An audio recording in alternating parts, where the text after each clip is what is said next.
ज्ञान या किसी भी चीज़ को जानने के लिए जो नॉर्मली हम लोग प्रोसेस यूज़ करते हैं, तरीका इस्तेमाल करते हैं, वह है कि हम इंद्रिय द्वारा उसके बारे में अलग अलग तरह से देखते हैं, समझते हैं।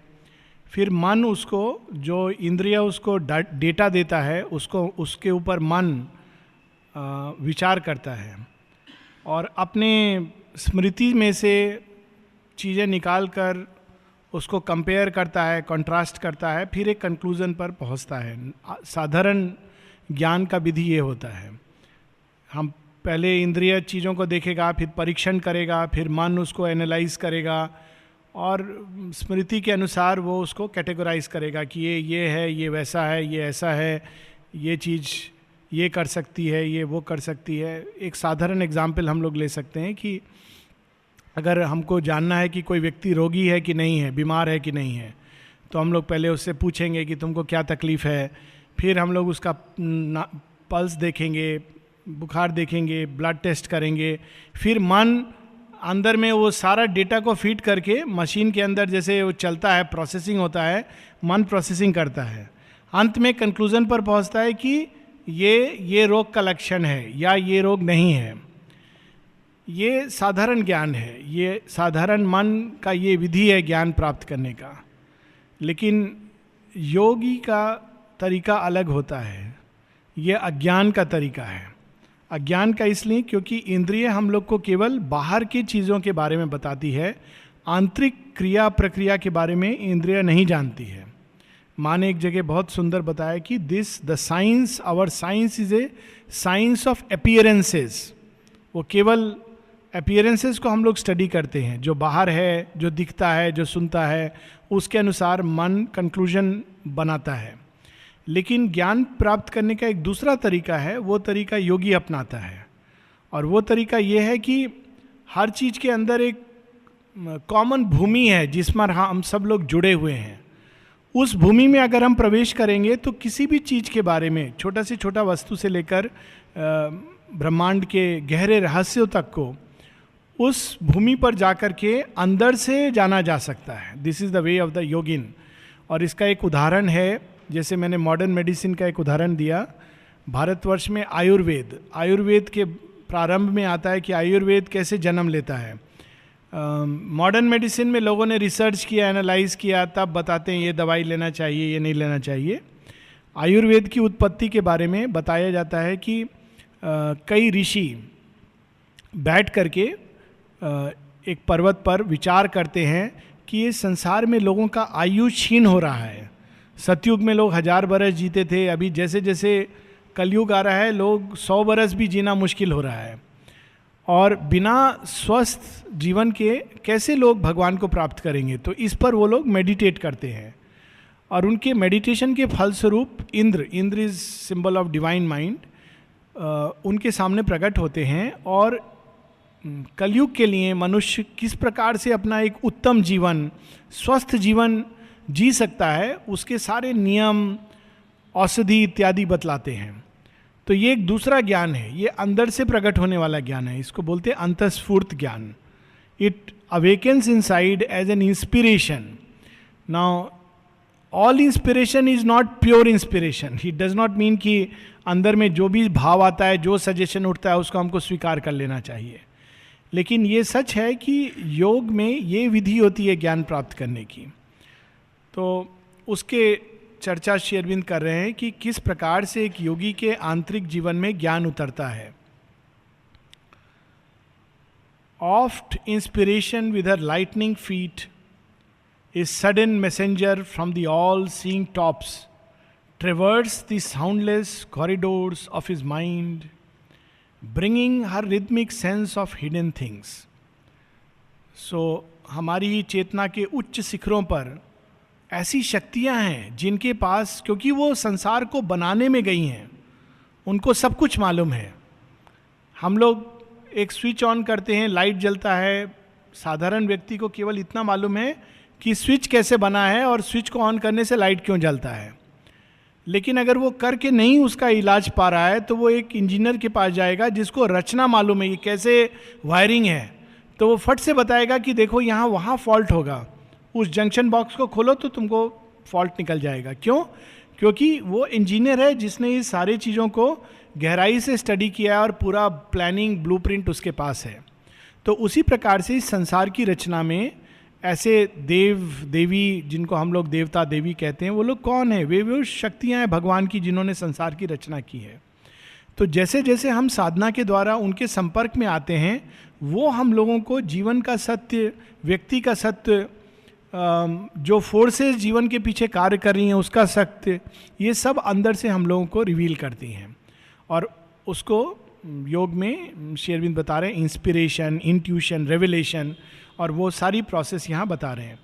जैसे जैसे हमारा मन शांत होता है, एक अंतस्फूर्त प्रेरणा के माध्यम से हमारे अंदर एक नए प्रकार के ज्ञान का उदय होने लगता है। और इतना सुंदर वर्णन है उसका, ट्रेवर्स दी soundless corridors of his mind. उसका मन चीज़ों को बहुत विगरसली एनालाइज नहीं कर रहा है, शांत है, स्थिर है, और ये ज्ञान उसके अंदर प्रकट हो रहा है। Bringing her rhythmic sense of hidden things. चूंकि ये देवी देवता जब संसार की रचना करते हैं तो उसमें एक रिद्म होता है, लेकिन जब असुर और राक्षस संसार की रचना में हाथ लगाते हैं तो वो रिदम को डिस्टर्ब करते हैं। There is a disorder, that is the difference between a god like creation and in asuric creation. तो मन ने जितना रचना किया आज के संसार में, वो एक प्रकार का आसुरी क्रिएशन का एक प्रतिनिधित्व करता है। इस कारण जो भी एक चीज का रचना मनुष्य करता है, दो चीजों को बिगाड़ कर करता है। अगर आपको एक जगह घर बनाना है तो वहां पर पेड़ अगर है तो पेड़ को काटेंगे। अगर उस जगह अगर कोई देव पुरुष रचना करेगा तो वो ऐसा डिजाइन का रचना करेगा कि पेड़ भी उसके डिजाइन में साथ में आएगा, वो पेड़ को काटेगा नहीं। वो ऐसा रचना करेगा कि वो वास्तु के आधार पर प्रकाश, वायु, अग्नि, ये सब का जो उचित स्थान है वैसा रचना करेगा। क्योंकि देवताओं का रचना हमेशा रिदम के साथ होता है और असुरों का रचना रिदम को तोड़कर होता है। वो केवल अपना एक सीमित व्यक्तिगत इंटरेस्ट देखते हैं। तो यहाँ पर इंस्पिरेशन जब आता है तो it brings a rhythmic sense of things. हर चीज का एक दूसरे से कैसे जुड़ा हुआ है, किस ताल, लय, छंद के साथ जुड़ा है ये सृष्टि, वो रिवील करते हैं। और जब किसी चीज का रिदमिक सेंस आता है तो उसमें एक आनंद होता है। A music spoke transcending mortal speech as if from a golden file of the all bliss, a joy of light, a joy of sudden sight, a rapture of the thrilled undying word poured into his heart as into an empty cup, a repetition of God's first delight, creating in a young and virgin time. जब हम लोग कुछ लिखते हैं तो वो सच है कि झूठ है, इसका प्रमाण व्यक्ति के अंदर साथ साथ मिल जाता है। जब कोई चीज़ लिखते समय हमको अंदर में कुछ रोक रहा है, कुछ अच्छा नहीं लग रहा है, उसको लिखते समय कंफ्यूजन में है, डाउट में है, तो वो रचना शुद्ध नहीं है, उसमें सत्य नहीं है। लेकिन जब कोई चीज़ को लिखते समय बिल्कुल एक स्पॉन्टेनियस फ्लो है, साथ में एक आनंद प्रकट हो रहा है, तो that is coming from truth. This is a very simple example. और इसका एक बड़ा इंटरेस्टिंग एग्जाम्पल है द्वितीय विश्व युद्ध। एक महायुद्ध था, भीषण था, क्रूर था, बर्बर था। उसके बारे में जब हम लोग पढ़ते हैं तो लगता है कि ये कैसा युद्ध है, किसी नृशंस व्यक्ति ने ये युद्ध लड़ा है, असुर है, असुर का युद्ध है। जब हम महाभारत युद्ध के बारे में पढ़ते हैं तो एक एक दिन के साथ साथ अंदर में आनंद आता है। It is very amazing. जिन लोगों ने महाभारत, आई एम श्योर हम सब ने यहाँ पढ़ा हुआ है, मैंने जब पढ़ना शुरू किया था तो मेरा मन नहीं कर रहा था कि इसको मैं छोड़ूं। In one flow I was reading it. क्यों? उसके अंदर एक आनंद था।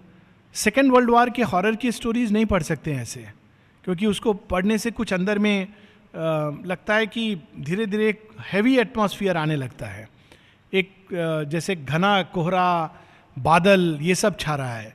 जबकि महाभारत के युद्ध के बारे में पढ़ते हैं तो अंदर में एक प्रकाश, एक आनंद आता है। तो ये एक मूल डिफरेंस है। जब इंस्पिरेशन एक्ट करती है तो it gives also the Joy. वो जॉय कौन सा जॉय है? The first delight of creation. जब भगवान ने सृष्टि की रचना की तो आनंद से रचना की। तो जब हम उस उसको टच करते हैं, उस क्रिएटिविटी को, तो हमारे अंदर भी उस डिलाइट का, उस आनंद का हल्का सा अंश प्रकट होता है. तो दैट इज एन इंडेक्स.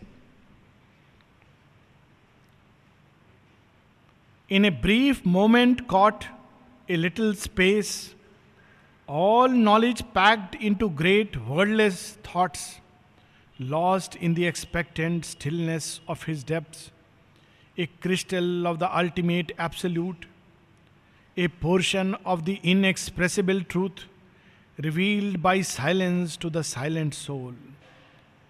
और ये ज्ञान एक ऐसा ज्ञान है जो अपने एक ही दृष्टि में सब चीज़ों को एक साथ जोड़कर प्रकट होता है. माइंड को लिंक नहीं करना पड़ता है सीक्वेंस में. जैसे अगर कोई पूछे कि समुद्र तट पे दृश्य कैसा है, और किसी ने समुद्र कभी नहीं देखा है, हम लोग उसको जब समझाएंगे तो उस व्यक्ति के मन में कल्पना आएगा बहुत पानी है, तो वो सोचेगा कुआं में जितना पानी है उससे थोड़ा ज़्यादा पानी है. उसमें लहर उठता है, उसको मालूम नहीं लहर क्या है, तो वो क्या सोचेगा, अच्छा जैसे कढ़ाई में तेल को आप करते हैं तो थोड़ा थोड़ा उसमें होता है, वैसे लहर उठता होगा. कभी समुद्र नहीं देखा है. लेकिन जिसने समुद्र को देखा है, एक दृष्टि में वो सब कुछ देखा है जिसको समझाना कठिन है. तो ये आंतरिक ज्ञान उस प्रकार का होता है, एक ही दृष्टि में वो सब संबंध चीज़ों के स्पष्ट प्रकट होते हैं, जिसको माइंड ग्रैस्प नहीं कर पाता है. She lost looked upon the seen and the unforeseen. Unguessed domains she made her native field. और ये एक अंतस प्रेरणा की जो शक्ति है, वो केवल उन चीज़ों को नहीं देखती जो दिख रही हैं, उनको भी देखती है जो हम देख नहीं सकते, जिनको हम नॉर्मली जान नहीं सकते. वो आगे क्या होने वाला है उसको भी देख पाती हैं. All vision gathered into a single ray, as when the eyes stare at an invisible point, till through the intensity of one luminous spot, an apocalypse of a world of images enters into the kingdom of the seer. यहाँ Shri Aurobindo passingly हम लोग को एक technique बता रहे हैं कि vision का पावर डेवलप कैसे किया जाता है. इसका ऐसा एक टेक्निक होता है, अगर हम खुले आँख से किसी विशेष वस्तु का नहीं, वो तो त्राटक है, परंतु अगर आकाश में हम खुले आंख से एकटक देखें, किसी जगह हम स्पॉट पर आंख को नहीं फिक्स कर रहे हैं, केवल देख रहे हैं, थोड़े समय के बाद अपने आप, थोड़े समय मतलब it depends on the capacity and practice, but over a period of time one develops the faculty of vision. वे चीज़ें प्रकट होने लगती हैं जो भौतिक तत्व के आवरण के पीछे छिपी हैं. So they enter into the kingdom of the seer. हम उन चीज़ों को अधिकार में अपने लेने लगते हैं जो साधारणतया हम नहीं जानते. A great nude arm of splendor suddenly rose. It rent the gauze opaque of nescience. Her lifted fingers, keen unthinkable tip, bared with a stab of flame the closed beyond. An eye awake in voiceless heights of trance, a mind plucking at the unimaginable, overleaping with a soul and perilous bound, the high black wall hiding superconscience. She broke it with inspired speech for scythe and plundered the unknowable's vast estate. It's a perfect description of this inner knowledge that comes with the new consciousness. नई चेतना के साथ ज्ञान का जो process है, इसका एकदम perfect description है. वो प्रोसेस कैसे आता है? सडनली हम कुछ जानना चाहते हैं, एक क्षण के लिए उस पर कॉन्सेंट्रेट करते हैं, और अचानक अंदर से एक शक्ति प्रकट होती है जो inspired speech for scythe. Scythe एक प्रकार का समझो तलवार, वो जो कपड़ा पड़ा हुआ है उस वस्तु के ऊपर, उसको चीर देती है और उसके अंदर जो कुछ छिपा है वो रिवील कर देती है. Suddenly, it is not like इसके अंदर क्या हो सकता है, ये बाहर से देखने में भूरा रंग है, भूरा मतलब काला भी है सफ़ेद भी है, आधा काला है आधा सफ़ेद है, ये मनुष्य का मन खेल खेलता है. लेकिन वो जो चीज़ है, वो अपीयरेंस के पीछे जो चीज़ छिपा है, that power reveals. So that is inspired speech for scythe. और वो अंदर में स्वतः ही एक स्पीच के रूप में, एक शब्द के रूप में प्रकट होती है कि oh this is it, and with practice this grows. और she gathered the lost secrets dropped by time in the dust and crannies of his mounting route, mid old forsaken dreams of hastening mind and buried remnants of forgotten space. और इस पंक्ति का एक perfect उदाहरण है जो पुराने secrets कैसे रिवील होते हैं. लोग वेद को उठाते हैं, संस्कृत पढ़ते हैं, एनालाइज करते हैं, इस शब्द का ये अर्थ होगा ग्रामर के हिसाब से, तो जो ऋषि ने लिखा है इसका ये अर्थ हो सकता है. इस प्रकार से शंकराचार्य इत्यादि ने, सायन ने, मैक्स मुलर ने वेदों का एनालाइज किया है. श्री अरविंद ने कैसे वेदों के बारे में लिखा है, वेदों का सत्य उनके अंदर रिवील हुआ. जब वो सत्य रिवील हो गया तब उन्होंने जब वेद को पढ़ा तो उन्होंने कहा अरे ये तो मैं ऑलरेडी, ये मेरे अंदर ये रिवील हो चुका है. So it is like that the lost secrets are revealed. जो बाहर हम पढ़ रहे हैं, जो पुराने समय के जो रहस्य हैं, गीता को अगर हम बाहर से पढ़ते हैं, ग्रामर से पढ़ते हैं, इंटेलेक्ट से पढ़ते हैं तो नहीं समझ आता है.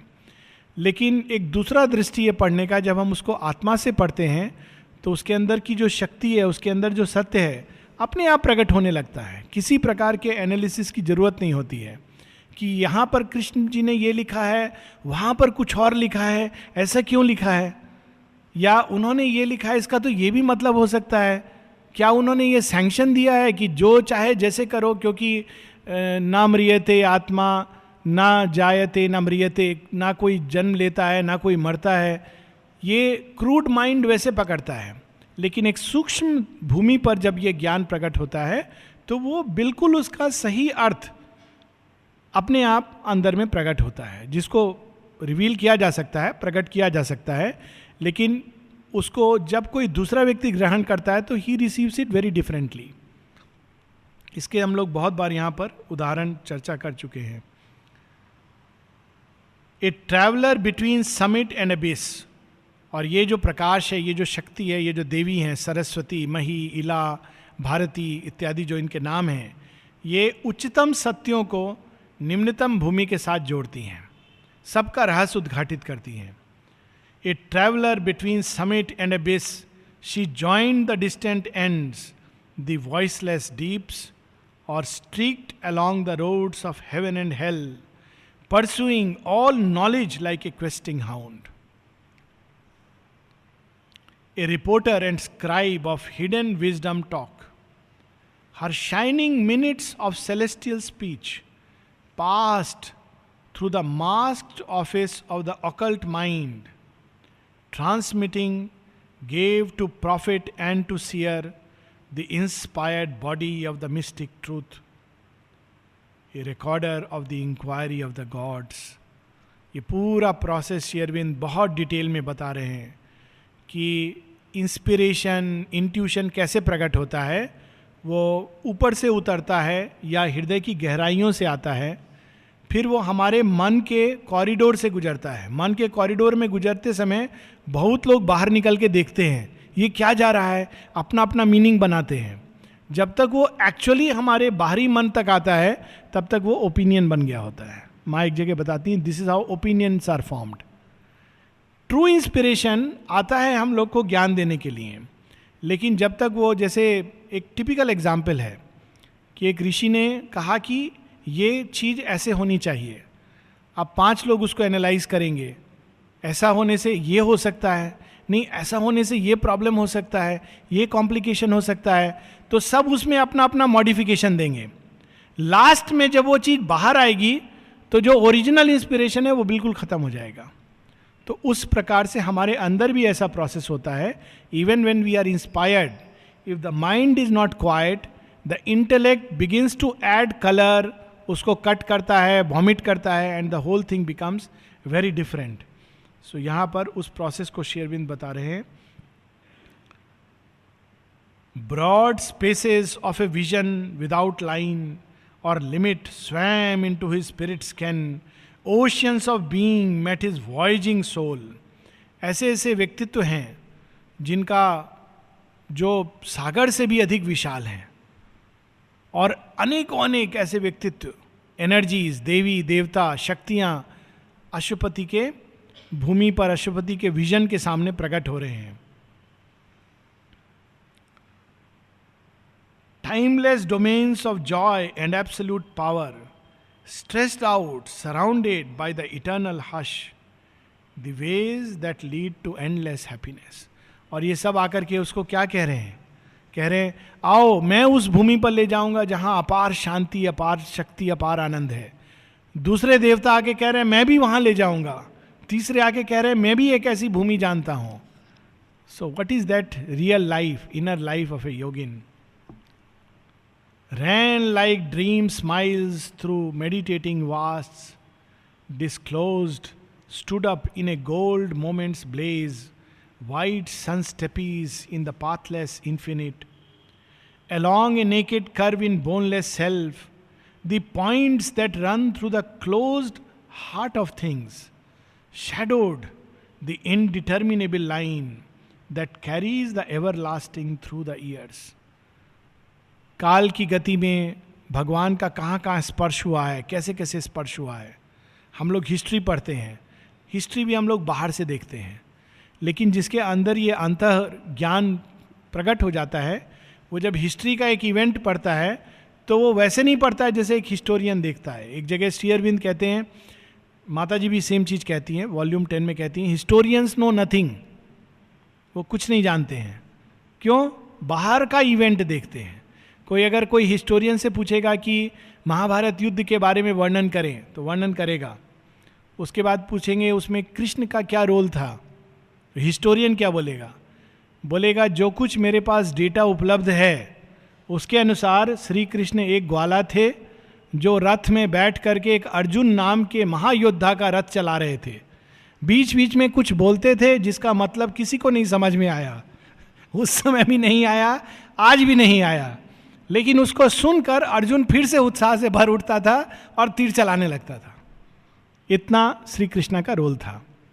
उसके बाद एक फुटनोट भी रहेगा, लेकिन ये अनुमान है, 60% संभावना है कि श्री कृष्ण थे ही नहीं, क्योंकि कई लोग ऐसा नहीं मानते थे. कुछ लोग उनको भगवान मानते थे, कुछ शैतान मानते थे. दुर्योधन के अनुसार श्री कृष्ण भगवान नहीं थे. तो ये हिस्टोरियन का एक तरीका है. लेकिन एक जिसकी अंतर्दृष्टि खुली है वो ऋषि व्यास की तरह लिखेगा. He will know the inner truth and reveal it in the pages of history. इसीलिए भारतवर्ष में रामायण और महाभारत को इतिहास कहा गया है. इट इज कॉल्ड इतिहास. क्यों? महाभारत रामायण का अगर हम लोग एक बार पढ़ लें, जो कुछ भी इतिहास में आगे हुआ है और जो कुछ आगे होगा, the same story is repeated in different forms. इतिहास में सदैव सत्य और असत्य की लड़ाई हुई है. इतिहास में सदैव शक्ति के लिए लड़ाई हुई है. Always it is the same story. पात्र बदलते हैं, कभी कोई राम होता है, कभी कोई और राम बन जाता है. सो दे आर कॉल्ड एज इतिहास. अगर हम रामायण महाभारत को पढ़ लेंगे तो सारे संसार के इतिहास, चाहे वो अकबर का युद्ध हो या शिवाजी का युद्ध हो, we will understand it because it is a truth. Eternal इतिहास के माध्यम से स्वयं को प्रकट करते हैं. सो एवरलास्टिंग ने जिस जिस पॉइंट ऑफ टाइम पे टच किया है वो प्रकट होने लगता है.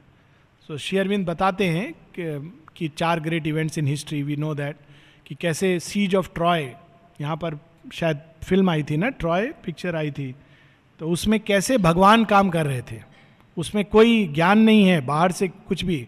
इट इज़ ए वार, लेकिन उस युद्ध में भगवान काम कर रहे थे. और उस युद्ध का क्या प्रभाव पड़ा है ग्रीस के ऊपर, यूनानी सभ्यता के ऊपर और यूरोप के ऊपर, ये सब अपने आप अंदर रिवील होने लगता है.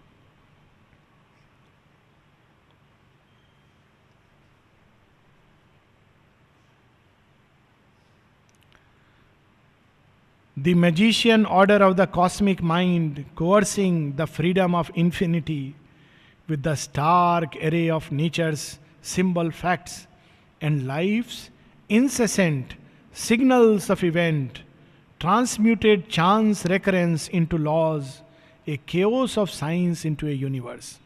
ये ब्रह्मांड की रचना कैसे हुई है?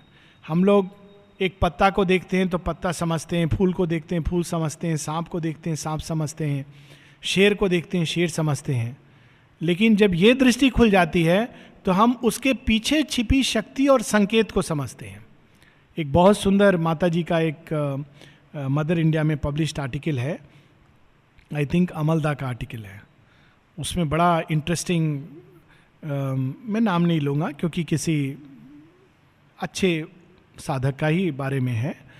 तो वो जाके माँ से बात करते हैं. उस समय जब ये बात हो रही थी सावित्री के परिवर्तन इत्यादि की, माँ अचानक उनको डांटती हैं और फिर एक काली लिजर्ड, ब्लैक लिजर्ड, छिपकली, वो उनके पाँव के पास आकर के खड़ी हो जाती है. तो माँ फिर कहती हैं, is this a symbol of something? क्या ये किसी बात का संकेत है? It is recorded, mother India का एक आर्टिकल है लॉन्ग बैक, अमलदा का आर्टिकल है ये. उसमें पूरा एपिसोड डिटेल में डिस्क्राइब्ड है. May be you can read it. I think it is 78, if I am not mistaken, February 78 के आर्टिकल में. So everything that happens, events, उनके पीछे एक संकेत होता है. अगर हम उस संकेत को पकड़ लेते हैं तो हम उसमें भगवान की योजना को जान लेते हैं. जब हम भगवान की योजना नहीं जानते हैं तो वो चीज़ दोहराती है, एक के बाद एक दोहराएगी दोहराएगी दोहराएगी, जब तक हम उसमें छिपे संकेत को नहीं जान लेंगे. उसी तरह जब हम बाहर किसी वस्तु को देखते हैं तो उसके अंदर छिपी एक शक्ति के प्रकटन को देखते हैं.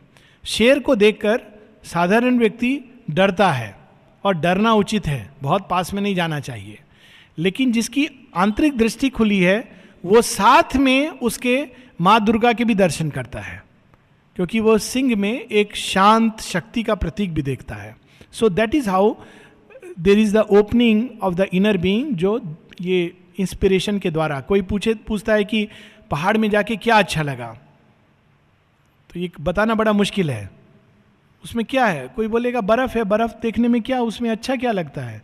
पत्थर देख रहे थे, ऊंचाई है, ठंडक है. कोई भी तो ऐसी चीज नहीं है कि तुमको अच्छा लगना चाहिए. लेकिन अंदर में कोई चीज है जो उस पहाड़ पे जाकर आनंद अनुभव करती है. क्यों? क्योंकि पहाड़ उच्चतम तपस्या, चेतना के शिखरों का प्रतीक है. तो ऑटोमेटिकली वहां जाने से अंदर में अच्छा लगता है. समुद्र को देखने से अंदर में विशालता का अनुभव होता है. That is because these are signal symbol events. तो ये चीज कैसे हम लोग को पता चलती है? Through an inner inspiration. क्योंकि अंदर में कोई चीज टच करती है. जिसका हृदय पूरी तरह बंद है उसको आप पौंडीचेरी के समुद्र में भी ले जाओगे, पूरा घूम लेगा. बीच में पूछोगे पौंडीचेरी में क्या अच्छा लगा, समुद्र तट पर, बोलेगा वो आइसक्रीम जो था वहाँ पर वो बहुत अच्छा था. समुद्र के बारे में आप पूछेंगे तो हाँ समुद्र था, वहाँ गए थे वहाँ पर भी. क्यों? क्योंकि अंदर में वो टच नहीं है. जब शेरविन से पहले बार, we can stop with that, Dara हम लोग जानते हैं, वो सैयद हैदर, उनके निज़ाम फैमिली के, हैदराबाद के, वो जब आए तो शेरविन से मिलने गए तो उन्होंने शेरविन को बताया about the C. So Sherwin ने उनसे पूछा कि how did you like the sea? He said very beautiful, बहुत आनंद आया. फिर उनके मन में एक शंका आया कि क्या समुद्र में भी भगवान हो सकता है? क्योंकि he was Muslim by birth. According to Muslim religion भगवान उधर है, सृष्टि में, पृथ्वी पर, प्रकृति में नहीं है. तो उन्होंने शेरविन से क्वेश्चन किया, is there god also in the sea? समुद्र में भगवान है क्या? कहते हैं शेरविन का पाँव एक स्टूल के ऊपर, लो स्टूल के ऊपर शेरविन का पाँव था. उन्होंने हल्का सा पाँव उठाया, स्टूल पर जोर के साथ रखते हुए बोला, yes he is everywhere. And Dara had the experience of the divine everywhere. So ये एक्सपीरियंस कैसे शुरू होता है? इनर बीइंग के ओपनिंग के द्वारा. Through that inspiration we begin to look at the world. इसी का नाम है नई चेतना, नई दृष्टि. नई दृष्टि से जब हम जीवन को देखते हैं तो बिल्कुल भिन्न प्रतीत होता है. और जब पुरानी दृष्टि से देखते हैं तो क्या है, समुद्र में लोग ऐसे ही बोलते हैं, समुद्र देख के मेडिटेट करो, ये तो इमेजिनेशन है, पानी है और कुछ नहीं है, खारा पानी है, पी भी नहीं सकते हो, इतना खराब है. लेकिन for others it is a goddess or a god with whom we can come in contact. So this is what happens. Inspiration इतने तरीके से काम करता है. इट इज़ नॉट ओनली कि कोई बहुत अच्छा पोइट्री लिख रहा है तो इंस्पायर्ड है, ऐसा हम लोग को नहीं समझना चाहिए. जब हम समुद्र को देखकर अंदर में उल्लास का अनुभव करते हैं, ये भी इसका संकेत है कि हमारी अंतस चेतना उच्च चेतना के प्रति खुल रही है. नहीं तो हम इसको एक्सपीरियंस नहीं करेंगे. और ये एक बहुत कॉमन प्लेस एक्सपीरियंस है लोगों का. So we will stop here.